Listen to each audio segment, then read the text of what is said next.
చవుడు భూమిలో వాన కురిసినట్లు, మృత్యువు సన్నిహితమైన వాడికి ఔషధం రుచించనట్లు రావణుడు ఆ హితోపదేశాన్ని పెడచెవిన పెట్టి, ఎందుకింత కంఠశోష?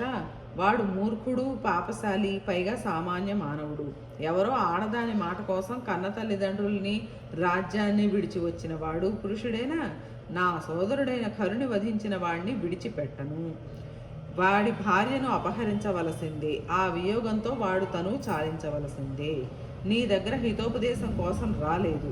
రాజు కోరితే తప్ప గుణదోషాలు, ఉపాయాలు చెప్పవలసినవి పని విద్వాంసుడైన మంత్రికి ఉండదని ఎరుగవా? అడిగినప్పుడైనా ఎంత వినయంతో నివేదించాలి? ఇలాగైనా రాజశ్రేయస్సు కోరే మంత్రి మాట్లాడడం?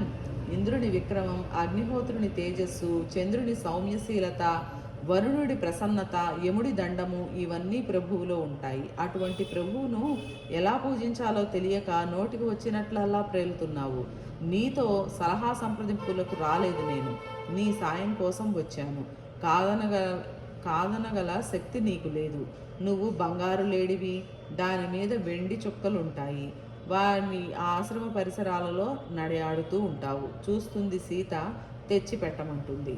రాముడు పట్టడానికి వస్తాడు. నువ్వు దొరకకుండా దూరంగా తీసుకుపోతావు. అక్కడి నుంచి రాముడు కంఠస్వరంతో హా సీత, హా లక్ష్మణ అని అరుస్తావు.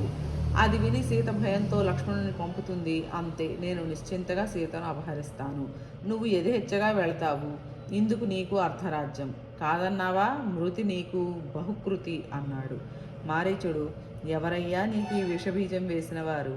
సర్వనాశనకరమైన ఈ మార్గం చెప్పిన వారికి ఉత్తర క్షణంలో తల తీయక నా తల తరుగుతానంటావా? విద్వాంసులైన సజ్జనుల మంత్రాంగం చెవికెక్కిన ప్రభువు ప్రజలను సుఖపెడతాడు. అంతేకాని దుర్వినీతులైన మంత్రులతో ఉన్నవాడు రాజ్యపాలనకే అనర్హుడు. మందబుద్ధి గల సారథి విషమ సన్నివేశంలో రథచోదత్వానికి సమర్థుడు కాడు. అలాగే అగ్రహోదగ్ర స్వభావుడైన వాడు రాజు కారాదు. ధర్మపరులు, సాధు పురుషులు అయిన మహానీయులు కూడా ఉగ్రస్వరూపుడైన స్వభావుడైన ప్రభువును ఏలుబడిలో ప్రాణాలు కోల్పోతారని విన్నాను. నీ వంటి కర్కశ హృదయుడైన దుర్బుద్ధి నీ ప్రభువుగా గ్రహించిన లంకానగర వాసులందరికీ నాశనకాలం ఆసన్నమైంది. నేను వెళతాను. రామదర్శనంతో ఊపిరి విడిచేస్తాను. ఆ తరువాత ఆ ధనుష్కుని చేతుల్లో నువ్వు ప్రాణాలు వదులుతావు.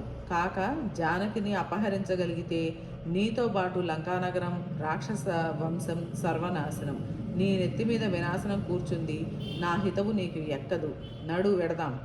రాక్షసేశ్వర, నీ వంటి దుర్మాత్ముని కొలువులో పనికి కుదిరినందుకు తగిన ప్రాయశ్చిత్తం అనుభవిస్తాను. రాముని ధనస్సు 2 మారులు నన్ను దయతలిచింది. ఇక ఈ మారు నా జీవితాన్ని బలి తీసుకొని తీరుతుంది. నడు అన్నాడు. రావణుడు పరమ సంతోషంతో, ఇప్పటికి నువ్వు సరైన మారీచుడు అయ్యావు. ఎక్కు, రథం ఎక్కు, బంగారు లేడివై సీత మనస్సును ఆకర్షించు. చాలు, నేను మిగిలిన కార్యం చక్కబెట్టుకుంటాను అని గాఢంగా ఆలింగనం చేసుకున్నాడు. ఉభయులు రథం ఎక్కారు. ఆ రథం విమానం వలె గగన మార్గానికి లేచింది. నది, నద, పర్వత, నగర, గ్రామాణ్యాలు దాటి పంచవటి చేరారు.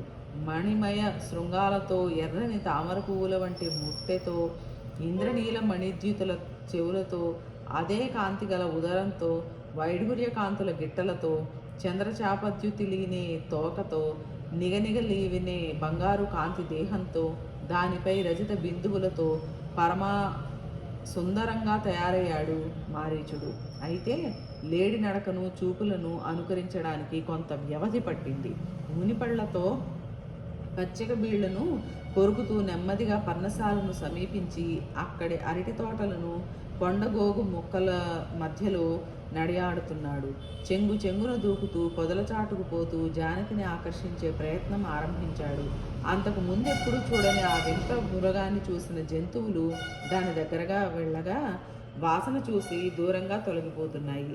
సమీపంలో జంతువు కనిపించేసరికి దాన్ని సద్యకాలంలో ఆరగించే సంకల్పం కలిగింది మారీచునికి. కానీ తన లేడి రూపం గుర్తుకు వచ్చి వాంఛను అణుచుకున్నాడు. అంతలో సీత పూలు కొయ్యడానికి ఆశ్రమం వెలుపలకు వచ్చింది. కొండగోగు మొక్కల మధ్యలో గిరగిర తిరుగుతూ సీతకు ఆశ్చర్యం కలిగించాడు. ఇన్ని సంవత్సరాలుగా ఎన్ని అరణ్యాలు తిరిగినా ఎన్నడూ కనీవిని ఎరుగని వింత మృగం కంటపడడంతో సీత, ఇదిగో మిమ్మల్నే, తొందరగా రావాలి, ఇద్దరూ రండి, ఎంత బాగుందో ఈ జంతువు అని రామలక్ష్మణులు తన దగ్గరకు వచ్చే వరకు పిలుస్తూనే ఉంది. వచ్చిన రామలక్ష్మణులు చూశారు. చూసిన లక్ష్మణుడు, అన్న, ఇది మృగం కాదు, వీడు వాడే, ఆ మారీచుడికే ఈ విద్య బాగా తెలుసు. వేటకు వచ్చే రాజులను ఇటువంటి ఆకారాలతో మోసగించి తినేవాడని విన్నాం. కాకపోతే ఇంతకాలంగా ఈ విచిత్ర వర్ణాలతో లేడి ఉంటుందని మనకు చెప్పిన వారు కూడా లేరే అన్నాడు. సీత మధ్యలో అందుకుని, ఆర్యపుత్ర, ఇంత సుందరమైన లేడీ నా మనస్సును అటే వెడుతున్నది. మన ఆశ్రమ ప్రాంగణంలో ఇది ఉంటే నాకెంతో సంతోషంగా ఉంటుంది. పట్టపగలే వెన్నెల వెలుగుతున్నట్లుంది. అది చెంగు చెంగును దూకుతుంటే నా మనస్సు పరుగులు పెడుతున్నది. ఇక్కడ ఉన్ననాళ్ళు మనకు సంతోషం కలిగిస్తుంది. అయోధ్యకు వెళ్ళేటప్పుడు దీనికి తీసుకుని వెళితే అక్కడ అత్తలు భరతుడు మరింత సంతోషిస్తారు. మన అంతఃపురంలో ఇది ఉండాలి. ఒకవేళ అది బ్రతికుండగా దొరకకపోతే దాని చర్మాన్ని కుట్టి అందులో గడ్డి గాదం పెట్టి ఆశ్రమ ద్వారంలో అలంకారంగా ఉంచుదాం అంది. ఎదురుగా రంగురంగుల కాంతులతో లేడి, దాని మీద మనసు పడుతున్న భార్య.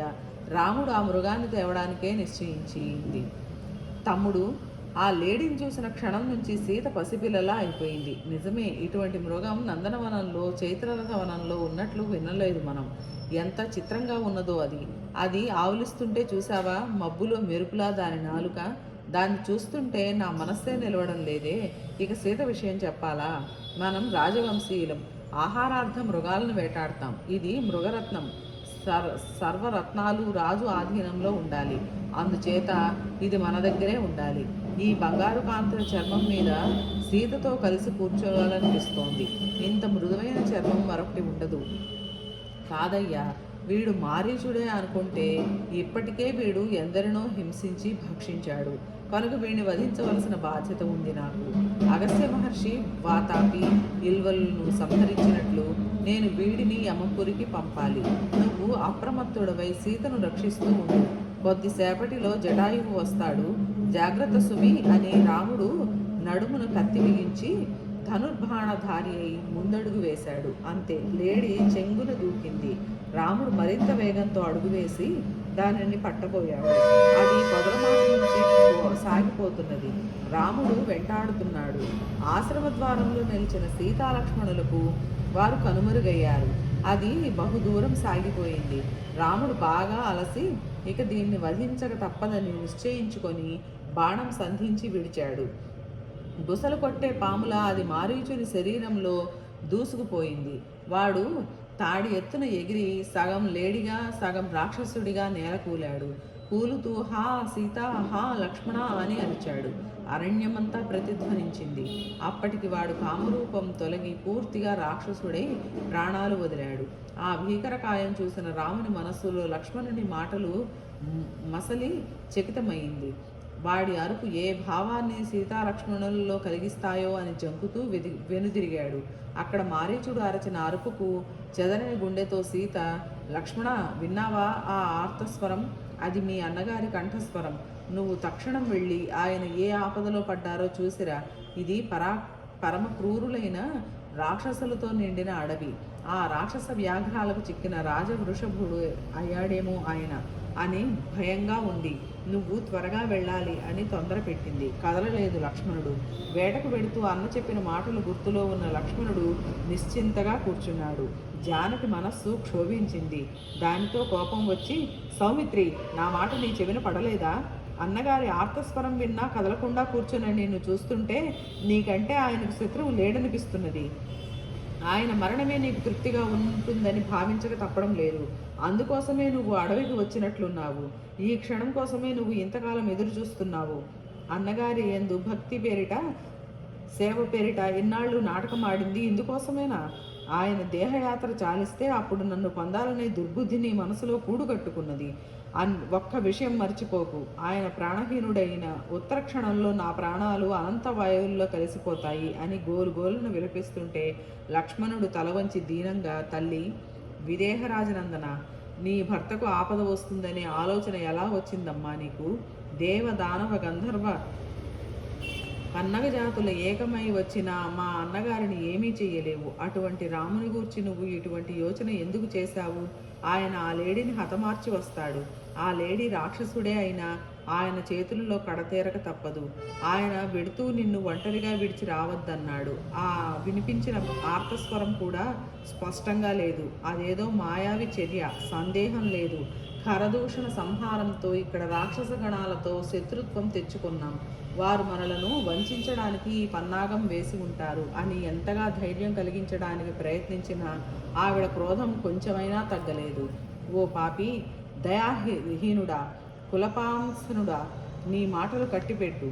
జ్ఞాతుల మధ్య, అందున సవతి అన్నదమ్ముల మధ్య మైత్రి ఉంటుందని ఎలా అనుకోను? నీ వంటి ప్రచ్ఛన్న శత్రువును విశ్వసించడం కంటే అవివేకం లేదు. నీ మనసు నాకు బోధపడుతున్నది. ఈ కుట్రలో భరతునికి కూడా భాగం ఉన్నదేమో. చివరగా చెబుతున్నాను, రాముడు ఊపిరి విడిస్తే సీత జీవించదు. మరొక తుచ్చుడు సీత ఒంటి మీద చెయ్య వేయలేడు అని విలపిస్తుంటే, అమ్మా, నిన్ను పరదైవంలా చూసుకుంటున్న నేను ఏం మాట్లాడను? ఇంతవరకు ఎన్నడూ నీ ఎదుట మాట కూడా ఆడలేదు. ఇప్పుడైనా నీ మాటలు కలిగించే బాధతో పెదవి విప్పుతున్నాను. సామాన్య స్త్రీ ఎటువంటి ఊహ చేస్తుందో నువ్వు అటువంటి యోచన చేశావు. సాధారణంగా స్త్రీలు చంచల స్వభావంతో, చపల చిత్తంతో ధర్మదూరులై ఉంటారని విన్నాను. నువ్వు కూడా ఇప్పుడు వారిలానే కనిపిస్తున్నావు. విషజ్వాల తపస్సులాల వలె నీ మాటలు నా చెవులను వేధిస్తున్నాయి. ఇంత పరుషంగా నన్ను హింసించిన నీకు ఏదో విపత్తు సన్నద్ధమైంది. ఓ వనదేవతలారా, మీరే నాకు సాక్షులు. అన్నగారి ఆజ్ఞకు బద్ధుడనైన నన్ను ఇంతగా అవమానించి ఈ స్త్రీ తరిమి కొడుతున్నది కనుక వెడుతున్నాను. అమ్మా, వెడుతున్నాను. నీకు సర్వదేవతలు రక్షగా ఉందురుగాక. నేను మా అన్నతో కలిసి వచ్చి నిన్ను చూసే అదృష్టానికి నోచుకుందునుగాక అంటూ బయలుదేరాడు. లక్ష్మణ, రాముడు రాకపోతే నేను ఈ గోదావరిలో మునిగి ప్రాణత్యాగం చేస్తాను, ఊరిపోసుకుంటాను, విషం త్రాగుతాను, అగ్నిగుండంలో దూకుతాను అని మరీ తీవ్రస్వరంతో విలపిస్తుంటే లక్ష్మణుడు ఆమె పాదాలకు ప్రణమిల్లి అన్నగారు వెళ్ళిన వైపు అడుగు వేశాడు. లక్ష్మణుడు అటు అడుగు వేశాడు. ఇటు వస్తున్నాడు రావణుడు. కాషాయాంబరం, పాదుకలు, కమండలములు. ఆశ్రమ ముఖంగా రావణుడు వచ్చే వేళ చెట్ల ఆకులు కదలడం మానేశాయి. గాలి స్తంభించింది. గౌతమి ప్రవాహ వేగం మందగించింది. సంధ్యావేళ చీకట్లు ముసిరినట్లు దశకంఠుడు ఆశ్రమ ద్వారంలో అడుగుపెట్టాడు. శని చిత్ర నక్షత్రాన్ని సమీపిస్తున్నట్లు రావణుడు సీత దగ్గరకు నడుస్తున్నాడు. పద్మలోచన, చంద్రవదన, పీత కౌపేయ వాసన, సువర్ణకాంతి శోభిత దేహ అయిన జానకిని చూస్తూనే, ఓ సుందరి, నువ్వెవరు? భూలోకం చూడవచ్చిన రతీదేవివా, శ్రీదేవివా? మల్లె మొగ్గల వంటి దంతపంక్తి, విశాల విమల లోచన ద్వయము, అతి విశాల జగనము, తదనుగుణంగా ఊరుద్వయము, వీణోన్నత తాళఫల సదృశ కుచద్వయము. ఓహో, ఈ సౌందర్యాన్ని దేవగంధర్వ లోకాలలో ఎరుగను. నీ అందం దానికి తగిన వయస్సుకు అలంకారంగా సౌకుమార్యం. ఇన్నిటితో మనిషి పొడలేని అడవిలో నిన్ను చూస్తుంటే నా మనసులో లేదే. రాజధాని నగరాలలో, ప్రాసోదోపరి తలాలలో, వాటి పార్శ్వాలలోని ఉద్యానవనాలలో హాయిగా విహరించవలసిన నువ్వు ఈ అడవిలో పర్ణశాలలో ఎందుకుంటున్నావు? దివ్యగంధమాల్యాలను, లేపనాలతో, దివ్య వస్త్రాలతో ఉన్నావు. నీ భర్త కూడా దివ్యుడా? దివ్యులైన గంధర్వ వసువులెవరైనా ఈ రాక్షసాలయంలో ఉండరే? ఇక్కడ సింహ, వ్యాఘ్ర, భల్లూకాది క్రూర జంతు ధ్వానాలే వినిపిస్తున్నాయి. ఈ భీకరారణ్యంలో ఒంటరిగా ఎలా ఉండగలుగుతున్నావు అని ప్రశ్నల వర్షం కురిపించగా సీత, ఆర్య, మా వారు ఇప్పుడే వస్తారు. ఈ అర్ఘ్యపాద్యాదులు స్వీకరించి ఆ ఆసనం మీద కూర్చోండి అంది. అవన్నీ మాకు ముట్టినట్టే అని అలానే నిలబడ్డాడు. సీత కొంతసేపు మౌనంగా నిలబడి, నేను విదేహుల ఆడబిడ్డను, ఇక్ష్వాకుల ఇంటి కోడలిని, నా భర్త రాముడు అని ఆరంభించి పట్టాభిషేక భంగగాథ చెప్పి వాక్పాలన కోసం ఆయన అడవికి వచ్చారు. ఆయనతో నా మరిది నేను వచ్చాము. మా ఇద్దరు వారిద్దరూ ఆహారం తేవటానికి వెళ్ళారు. వచ్చే వేళ అయ్యింది. మంచి రుచికరమైన పదార్థాలు తెస్తారు. ఇంతకు తమరెవరు? ఈ మహారణ్యంలో మీరు ఒంటరిగా ఎందుకు తిరుగుతున్నారు అని ప్రశ్నించింది. నేను రాక్షస చక్రవర్తిని. ముల్లోకాలు గజగజలాడతాయి నా పేరు వింటే. నన్ను రావణుడు అని పిలుస్తారు. నీ బంగారు శరీరం చూస్తుంటే నా మనస్సు స్వాధీనం తప్పుతున్నది. నాకెందరో ఉత్తమ స్త్రీలు భార్యలుగా ఉన్నారు. వారిలో ఒక్కరూ నిన్ను పోలరు. సముద్ర మధ్యంలో లంకానగరం ఉంది. ఒక మహాపర్వతం మీద నా రాజధాని నగరము. అక్కడ నువ్వు పట్టమహిషివై అందరూ జనుల మధ్యలో స్వరభూషణ భూషితాంగివై రాజభోగాలు అనుభవించాలి అని చిరునవ్వుతో మాట్లాడుతుంటే, ఎవడ్రా నువ్వు? మహేంద్రనముడు, మహోద్ధది సదృశ గంభీరుడు, మహానగ సన్నిభుడు, సర్వగుణ సంపన్నుడు అయిన రాముని పత్నిని నన్ను అవమానించడానికి సాహసిస్తున్నావా? నక్క సింహంతో పరిహాసానికి ఒడిగట్టింది జయ. సూర్యకిరణాలను గుప్పిట పట్టు చూసే మూర్ఖుడు అంటావా? కాలకూట విషాన్ని చేతులతో త్రాగి జీవించగలననుకునే దుర్బుద్ధి ఉంటాడా? మెడకు బండరాయి కట్టుకుని మహాసముద్రంలో దూకడానికి ప్రయత్నించకు. మండుతున్న అగ్నిని ఉత్తరీయపు చెంగులో మూట కట్టుకోవడానికి ప్రయత్నించకు. నువ్వు కాకివి, నా భర్త వైనతేయుడు. నువ్వు పిల్లివి, ఆయన మత్తేభం. నువ్వు ఇనుప ముక్కవి, ఆయన కాంచన శలాక. నా భర్త ధనుస్సు సంధించి నిలబడితే నీ రాక్షస బలగం అంతా దోమల గుంపుల్లా మాడిపోతారు అంటూ పరుషంగా మాట్లాడుతుంటే రావణుడు కనుబొమ్మలు బిగించి, నేనెవరినో, నా శక్తి ఎటువంటిదో తెలుసుకోలేకపోతున్నావు. నేను దశగ్రీవుణ్ణి. ఉత్తర దిక్పాలకుడైన కుబేరుడు నాకు సవతి సోదరుడు. ప్రపంచంలోని ప్రాణికోటికి మృత్యువు కంటే నేనంటేనే భయం. నేను కన్నులెర్ర చేస్తే ఇంద్రాది దేవతలు గుండె జారిపోతారు. నా ఆజ్ఞ లేనిదే గాలి కదలదు. సూర్యుడు నా కోసం తన కిరణాలను చల్లబరుస్తాడు. అటువంటి ఈ రాక్షసేశ్వరుని రాజధానిలో హాయిగా సుఖభోగాలు అనుభవించు. అప్పుడు నీకు రాముడి పేరే గుర్తుండదు. నీ భర్త పౌరుషహీనుడని తెలిసినందువల్లనే మీ మామగారు అడవులకు తోలి భరతుడికి రాజ్యం ఇచ్చాడు. అటువంటి భ్రష్టునితో ఏం సుఖపడతావిక్కడ? నా మనస్సు నీ మీద లగ్నం కావడం నీ అదృష్టం. బాగా ఆలోచించుకో అని మాట్లాడుతుంటే సీత, రావణ, నీకు నీ వంశానికి వినాశనం దాపురించింది. లేకపోతే రామపత్ని ముందు ఇలా మాట్లాడేవాడివి కాదు అని తీవ్రంగా పలికింది. లంకేశ్వరుని క్రోధం ఇంటికి చేరింది. సన్యాసి వేషం విడిచి దశగ్రీవుడై నిలిచాడు. 10 తలల 20 కన్నులతో విస్ఫులింగాలు చిమ్ముతూ, సీత ఆపు, ఎంత నెమ్మదిగా చెప్పినా నీ తలకెక్కడం లేదు. నా పరాక్రమాలు నీకు అర్థం కావడం లేదు. ఈ చేతులతో భూగోళం ఆకాశంలో అంటుతుంది. ఈ నోరు తెరిస్తే సాగర జలాలు మిగలవు. ఖడ్గధారిని కథన భూమిలో కాలు పెడితే కాలపాసధారి కూడా గడగడలాడాలి. నీ వంటి అతిలోక సుందరికి నా వంటి జగదేక వీరుడు భర్తగా ఉండాలి. అంతేకాని మామూలు మనిషికి భార్యగా ఉండడం నీకు న్యాయం కాదు. వాడికి రాజ్యం లేదు, రాజభోగాలు లేవు. ఆడదాని మాట కోసం రాజ్యాన్ని, ఆప్త బంధు జనాన్ని వదులుకొని నీ వంటి సుకుమార రమణిని అడవిలో తిప్పుతాడా అంటూ ముందుకు నడిచి ఎడం చేత్తో ఆమె సిగపట్టి కుడి చేత్తో ఊరు భాగాన్ని బిగించి ఒక్క అంగలో లేవనెత్తి రథం మీద ఒడిలో కూర్చోబెట్టుకొని రథం గగన మార్గానికి సాగింది. రామభద్ర, లక్ష్మణ అని ఆర్తనాదం చేస్తూ సీత, స్వామి, ధర్మపాలన కోసం సర్వభోగాలు విడిచి అడవికి వచ్చానే. ఈ దుష్టుడు ఇంత అన్యాయానికి ఒడిగట్టినా ఎలా ఊరుకున్నావయ్యా? ఈ పాపాత్మని శిక్షించి నన్ను రక్షించు అని గుండెలవిసేలా రోధిస్తూ, ఓరి పాపిష్టి రావణ, నీతి తప్పి చరించే వారిని దాని ఫలం కట్టి కొడపక తప్పదు. కాలం పండుతుంది, అందుకే ఇంత దుస్సాహసం చేస్తున్నావు అని పరిపరి విధాల నిందించి, ఓ కొండగోగు పువ్వులారా, మీరంతా చెప్పండి ఈ దుష్టుడు నన్ను హరించినట్లు. ఓ జనస్థాన మృగ పక్షి సంతతులారా, నా భర్తతో చెప్పండి నాకు జరిగిన ఈ అన్యాయాన్ని అని అని విలపిస్తూ వెడుతుండగా ఒక మహావృక్ష శిఖరాగ్రాన జటాయువును చూసి, తాత, నేను సీతను, రావణుడు నన్ను హరించుకు వెడుతున్నాడు, తక్షణం వెళ్ళి రామలక్ష్మణులను తీసుకునిరా అంది. విశ్రాంతిగా నిద్రిస్తున్న జటాయువు చెవులలో శూలాలు గుచ్చినట్లు కన్నులు విచ్చి చూసి రెక్కలు విప్పి, రే రావణ, సనాతన ధర్మ రక్షణ రాజధర్మం రా, దిక్పాలకులు కూడా పేరు పొందిన కుబేరుని తమ్ముడివే, నీకిటువంటి దుర్బుద్ధి ఎలా పుట్టిందిరా? ఎవరనుకుంటున్నావురా జానకి? త్రిలోకన సమ్రాట్ కాదగిన రామభద్రుని ధర్మపత్నిరా, ధర్మరక్షణ చేయడం కోసం సింహాసనం అధివసించిన చక్రవర్తివే నువ్వే ఇంతటి వైద్యానికి దిగుతావురా? రాక్షస లోకానికే ప్రభువే అటువంటి నువ్వే ఇలా అయితే ఇంక నీ ప్రజలకు రక్షణ ఏదిరా? వారిలో ధర్మదృష్టి ఎలా నిలబడుతుందిరా? మా రామభద్రుడు నీకే అపకారం చేశాడని తప్పుదారి తొక్కుతున్నావురా?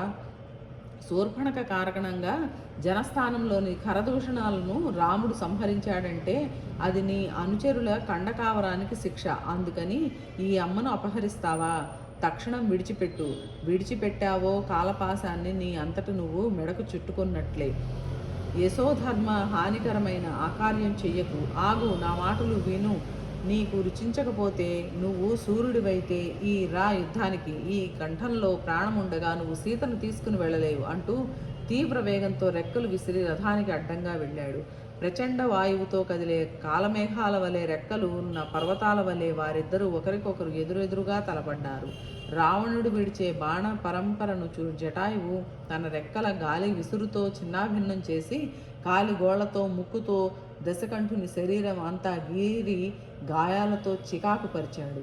రావణుడు వాడి బాణాలు వదులుతున్నాడు. జటాయువు దేహం రక్తసిక్తమైంది. తీవ్ర వేగంతో ఒక్క తన్ను తన్ని వాని ధనస్సు విరిచేశాడు వృద్ధ జటాయువు. రావణుడు మరొక ధనుస్సు సంధించాడు. అది విరిగింది.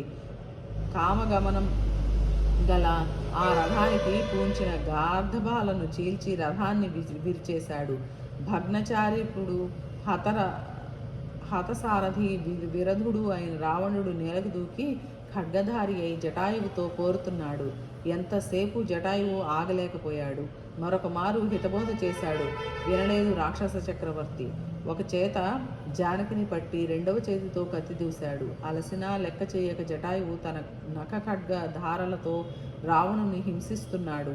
మత్తేవ కుంభస్థలం మీద మావటీయుడు అంకుశంతో ప్రహరించినట్లు రావణుని మూపు మీద నిలిచి ముక్కుతో తూట్లు కొడుతున్నాడు. సీతను పట్టిన ఎడమ చేతి మీద కాలిగోళ్లతో గాయపరుస్తుంటే భరించలేక రావణుడు సీతను విడిచి ఒక్క ఉదుటన తన చేతి కత్తితో రెక్కలు నరికి పాదాలు ఖండించాడు.